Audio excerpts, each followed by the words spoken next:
Disability is something that has a major impact on your life. Every disability is different. And it's never the same thing for two people. I am blind in my right eye totally and partially sighted in my left eye. I was 18 years old. We were traveling way too fast on a gravel road. Broke my neck, my back. My Asperger's syndrome and my cerebral palsy. I have anxiety and depression. People would have no idea just talking to me. Being independent means different things to different people. I want to live in my own house. I want to pay my own bills. Live independently and not rely on other people. When someone is not able to live as independently as they can, it does have a detrimental effect on people's physical and mental well-being. It's no complicated thing. It's just that people with disabilities want to be included. Plenty of people get stuck in ruts when they feel like they can't overcome something in their life. That's where LIFTT comes in. Living independently for today and tomorrow. LIFTT. We help people of all ages and all types of disabilities find the resources or acquire the skills to live as independently as possible. We serve the southeastern 18 counties here at the Billings office. We have a variety of things that we offer. We can help with grant funding for adaptive equipment. Maybe a home modification so they're able to access their home. We help people to find that funding. Helping people apply for Social Security benefits. Medicaid, Beccera, housing. They have a peer support group. Peer support, I think, is key. Sharing life experiences is one of the most powerful things to help people who might be new to disability, who might be struggling with their disability. Youth transitions is kids that are transitioning out of high school. They need to learn those adulting skills. It might be rent an apartment, learn how to grocery shop, budgeting. Help someone advocate for themselves in a school or an employment setting. One of our biggest strengths is providing folks with information and referral. If we can't help you, we hope to know who can. A lot of times we'll have a potential consumer call in and they think that they just have one need, and it turns out that we end up finding 3 or 4 things we can actually do for them. You can just come in and say, hey, I feel like I have this going on. Can you help me? And we can, which is so cool to me. I love that. Most of us on staff at LIFTT have identified ourselves as having one or more disabilities. That is helpful in many cases. It's easier to empathize with someone when you yourself have struggled with a disability. This is what we specialize in. This is who we are, and this is what we do. And it costs nothing to go to LIFTT. It's a nonprofit organization and they're there to help. Somebody that was a consumer that was working with LIFTT was asked to do an art project. He visualized that the balloon helps to lift people up. And then it became the logo, and it's stuck. There's been success on all kinds of levels. It's really rewarding to have a consumer go, hey, I was able to do this by myself today. We want people to live their best life as independent as possible. Live as everyone else in society and live as a part of society, not apart from society. Everybody needs help. Sometimes you just need a little more help, and that's okay.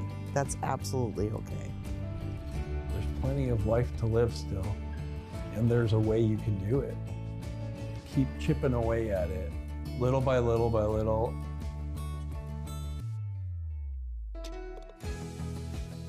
Knowledge is power. Let's share it, for crying out loud. Send us an email, give us a call. We'll do our best to help. We can definitely help figure out what your needs are and get started on that. We're one of many steps in the path to independence, and we're happy to be serving people here in the community.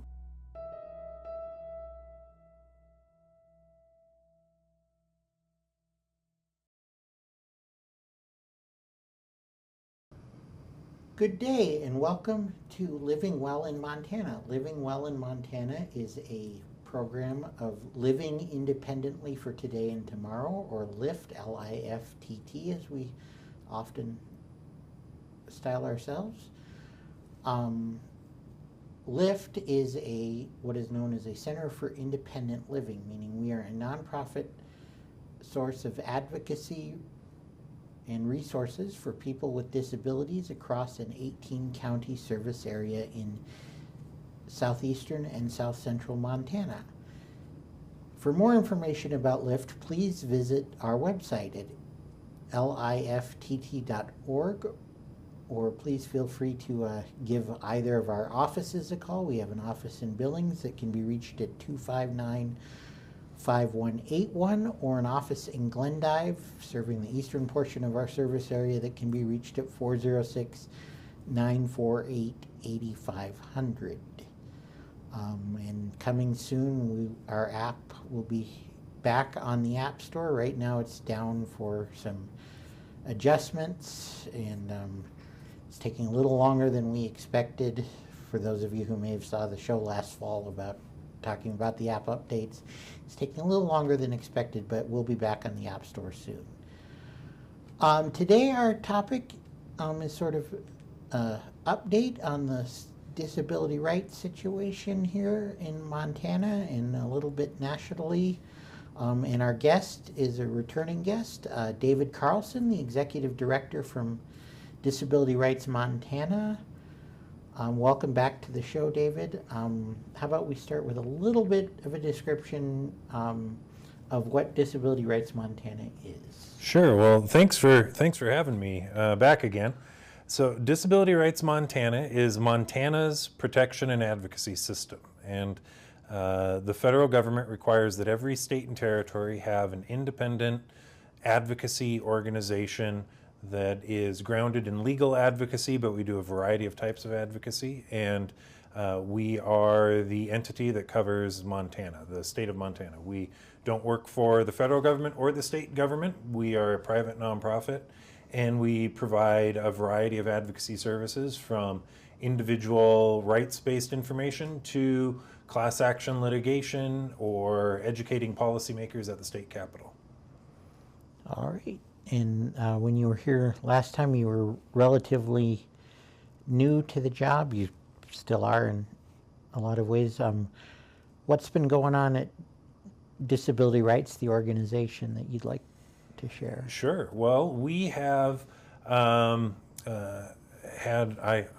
at sort of my year and a half mark, actually year and a half exactly today. We're at April 1st, and I started November 1st of 2023. Okay. And we have been building up our board, building our advisory council, and building our advocacy portfolio. So we now have a couple of systemic lawsuits that we filed against the state, 3, and we have been incredibly busy during the legislative session, keeping up with all of the great ideas and not so great ideas that legislators have come up with, and working to improve policy for people with disabilities across the state.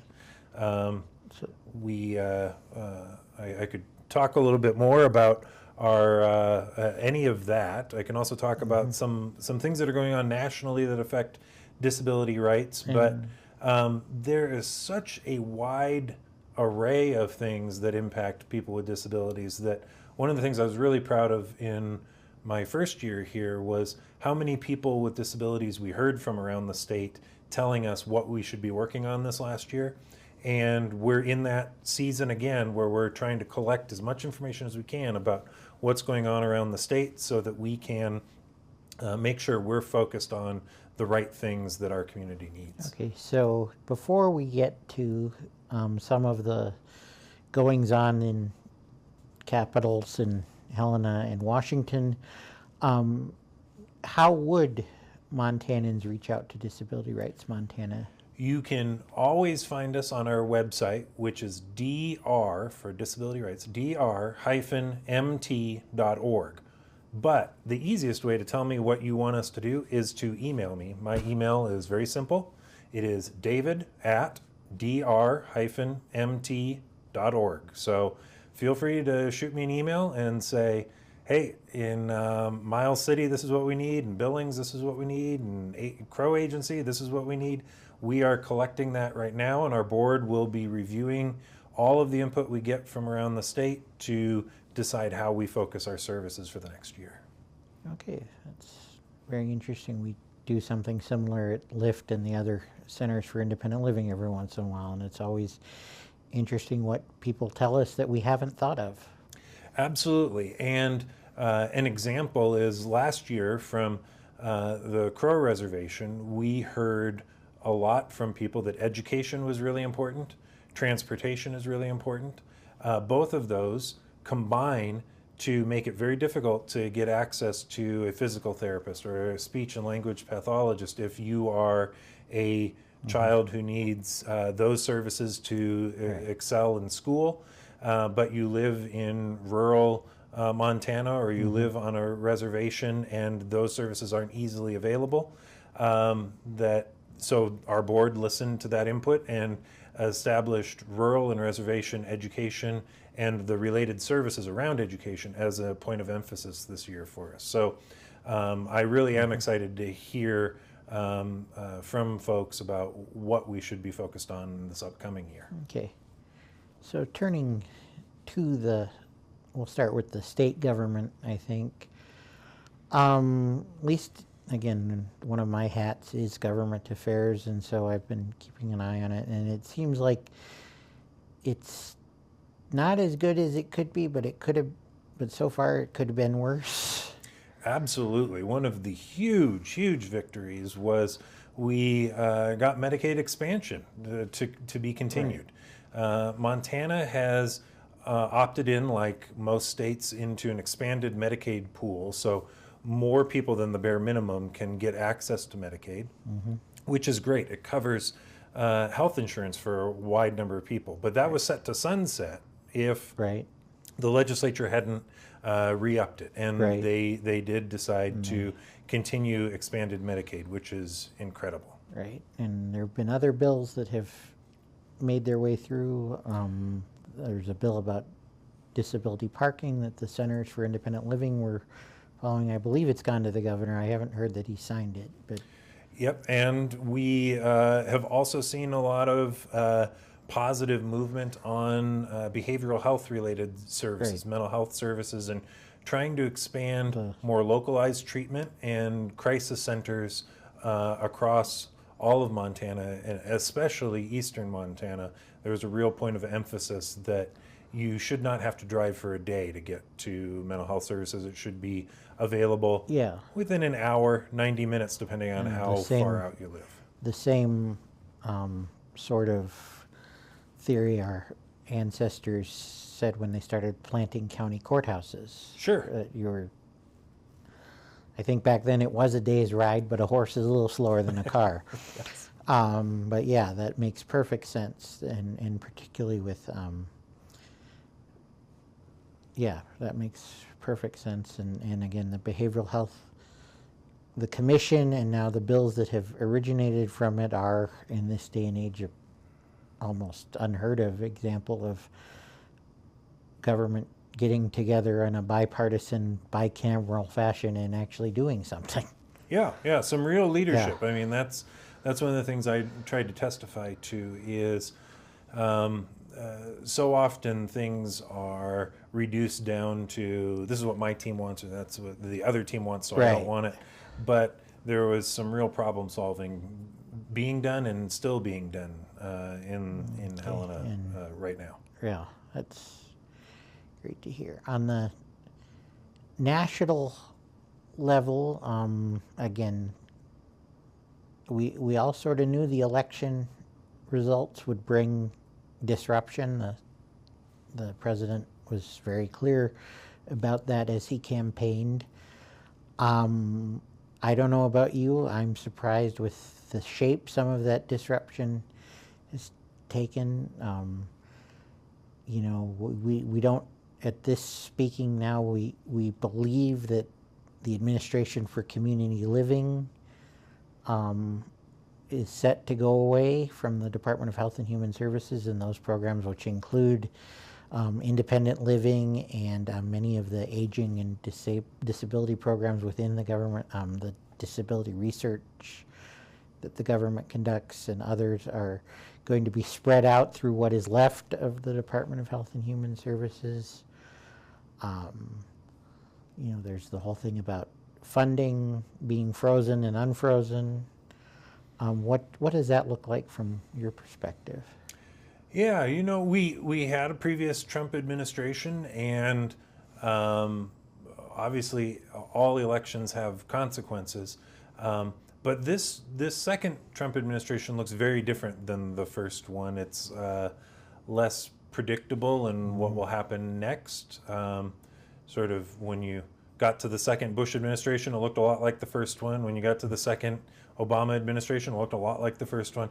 The second Trump administration is throwing us for a curveball. So yeah, our funds being frozen while there wasn't a government shutdown. You kind of see those coming for a while. Right. You can plan for that, but just on a random Monday you wake up right. and there's not going to be any money there. That is disruptive for a small organization like ours. Okay, it happened to you guys. Yeah, it happened to us. It happened to us. And our funding, a good portion of it, I'm trying to think roughly of percentages, but I'd say about a third comes from the Administration of Community Living, right. That is being disbanded. Another large portion comes from SAMHSA, the Substance Abuse and Mental Health Administration. Both are being disrupted right now. And then we also have a large grant that comes from the Department of Education, which we've all heard how that is. Right. They're trying to wind that up and move right. what remains out of the department to other places. Right. So there's a lot of uncertainty because the things that are being done are entirely different than have been done before. That is both disruptive in the moment, but it also makes it very difficult to plan how we're going to hire, how we're going to plan multi-year advocacy projects. So yeah, it is disruptive on a process-oriented thing. Then there are some right. substantively disruptive things that are happening as well. I mean, again, people are being caught up in all kinds of situations, and a lot of those people, whether it's not necessarily because of their disability they're caught up in them, but there are disabled people being caught up in these situations around immigration and other things that seem to, again, it's a level of, dare I say, repression of dissent we don't usually see in this country. Right. When there are things that we want to change about our society, we often go to the government. We seek redress, as is written in the Constitution. And now some of those things are being considered right. Illegal, or at least being described that right. way, and then leading to deportations. Also some crackdowns on what we'd call chilling effects on college campuses and other right. government settings. And a lot of that funding that they're threatening college campuses with has to go, or goes to helping disabled students. Yep. And there are a number of disability-specific things that people may be wanting to protest right now. Yeah. There are attacks on our oldest civil rights law. There right. are attacks on Medicaid. Things that are very important to the disability community that folks may want to inform their elected officials about, but they might feel chilled in some fashion. We don't want them to be feeling like they shouldn't go out and speak their truths, but I understand that it can be a difficult time these days to consider whether or not to do that. And so if folks are interested in getting involved politically, whether it's talking to legislators in a committee room in the 2 minutes you get to pitch your side, or it's protesting outside with signs and chants, feel free to reach out. We can talk about what are the legal ways to do that. What are your rights in those settings? What are some good strategies to engage in if you've only got 2 minutes to explain your entire life story? Maybe you want to truncate that a little bit, and so we can walk through that with you and talk about that. But there is an awful lot going on right now politically that impacts people with disabilities, either directly because they have a disability, or as you were saying, maybe they have a disability, but they're also impacted by immigration or other changes in federal policy. Okay. You mentioned our oldest civil rights law, which for people with disabilities is the 1973 Rehabilitation Act. And there's a lawsuit that, again, the state of Texas brought it, and 16 other states joined it, including the state of Montana under the auspices of our Attorney General. That lawsuit, even though it's titled Texas v. Beccera after President Biden, Secretary of Health and Human Services, can you talk a little bit about that? So, oh boy, could I talk about it. So to start with, the Rehabilitation Act, and specifically Section 504 of the Rehabilitation Act, is a pretty simple, straightforward section of the law that just says that the federal government and any organization that receives federal financial assistance, so that's a grant or money from the federal government. So if you are the federal government or you receive money from the federal government, you cannot discriminate against people with disabilities. So LIFTT receives federal money, you can't discriminate against people with disabilities. Disability Rights Montana receives federal money, we can't discriminate against people with disabilities. Now, we're disability-specific organizations, we would hope to avoid doing that anyways, but you can think of all the different places that get federal funding. So the highway system gets federal money, whether that's the state or local governments, they often get federal dollars for building bridges. So those need to be accessible.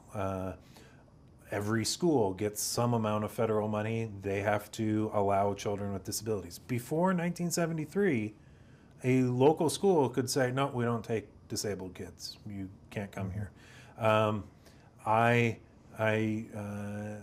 once worked with a woman who told me when her mom brought her to school, she was told she was a fire hazard because she used a wheelchair and could not be evacuated quickly. Judy Heumann, a major leader in advocating for 504 to be passed by Congress and then for the regulations to 504 being adopted, she had the same story. She was in New York. The person I knew was in the Seattle area. So that was a common thing that happened across our country where kids with disabilities were told you can't come to school. Now, because of Section 504, not only can you go to school, but you have to get accommodations when you go to school. And not only can you get a job at the federal government and not be turned away because you have a disability, but they have to provide you accommodations. Not only will a sidewalk be built, but it will have curb cuts on and off the curb so you can get across the street. So that law has been around for over 50 years, and all of a sudden, as you mentioned, the Attorney General of Montana and 16 other states have joined together to file a lawsuit. And it is in Texas, and it was originally against Beccera. Now it would be against Robert Kennedy Jr. For the new regulations to 504, as well as trying to find 504 unconstitutional. And that case, while it was brought in Texas, it will affect the entire country.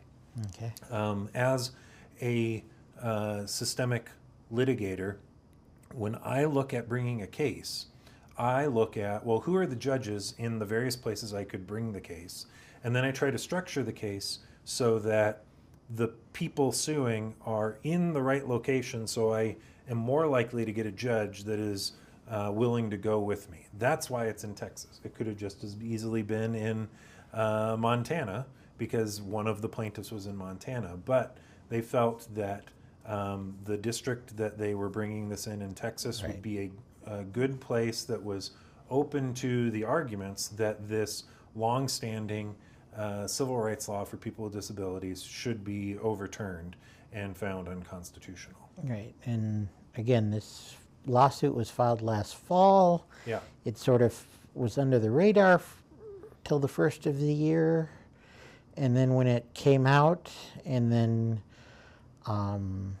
again, there's been action taken by disability rights and the SILs here in Montana. You guys had a press conference in Helena. Some disability organizations have gotten their state's attorney general on record saying, oh no, that's not what we're doing. It's all about these regulations that were propagated by the Biden administration. Those obviously are no longer going to be propagated, but so that doesn't really hold water, does it? Yeah, so the case was filed in the fall, and as I mentioned before, elections have ramifications, the consequences. And one of the consequences is, you mentioned it's called Texas versus Beccera, and now it's Texas versus Kennedy. Well, one of the differences is if Beccera had stayed the Secretary of Health and Human Services, he would have defended the case. Right. So if I sue you, let's say I say you stole something from me, you would defend yourself and say, no, I didn't. But if we both agree that the lawsuit should win, then you won't defend yourself, and I will win. There will be no defense. And now Kennedy is in a position to not defend the case, which would mean that the arguments that the law is unconstitutional, no one would be claiming that they are, and it would be far easier to find it unconstitutional. There was a status conference that the court held, or wanted a status update. So they didn't hold a conference, sorry. They filed papers on the update. And while some attorneys general did say, oh, no, we're not trying to get rid of 504. This will not affect students. This will not affect any of the good stuff you like. This is only about some regulations that the previous administration passed. While that's what they said in the newspapers, when they filed their status update in court, they said, no, we mean that Section 504 should be found unconstitutional as applied in the ways that it is being applied. For example, one of the things that our Montana Attorney General spent a lot of time explaining is that he does not believe that Section 504 should apply to Medicaid. Remember I said anything that receives federal money can't discriminate against people with disabilities. And as currently applied, if a state receives Medicaid money, then that money says the state can't discriminate with that money. And one form of discrimination is to say that if you have a disability, in order to get services, you need to live in an institution. And the Montana's Attorney General said that that is unconstitutional for the federal government to expect that we not institutionalize people with disabilities, and to require that we have home and community-based services. So this is not some sort of side tangential, barely impacts anything. This is just a little minor. We're going to get rid of some regulations. This is going at the heart of the things that we find very important, which is people with disabilities belong in our communities. That means we need curb ramps for them to come and go to work, and their places of worship, and their where they want to hang out with their friends. But they also should be living in the community. And all of the money that we're using should be used in a way that doesn't discriminate and segregate people with disabilities. Oh, great. I'm afraid I'm going to have to leave it there. David Carlson will definitely have you back as the situation with Texas v. the Department of Health and Human Services unfolds, as well as to come back and talk about other things to do with disability rights. This has been Living Well in Montana, a program of living independently for today and tomorrow. For more about our services, please visit LIFTT.org. My name is Jed Barton. Thank you and good day.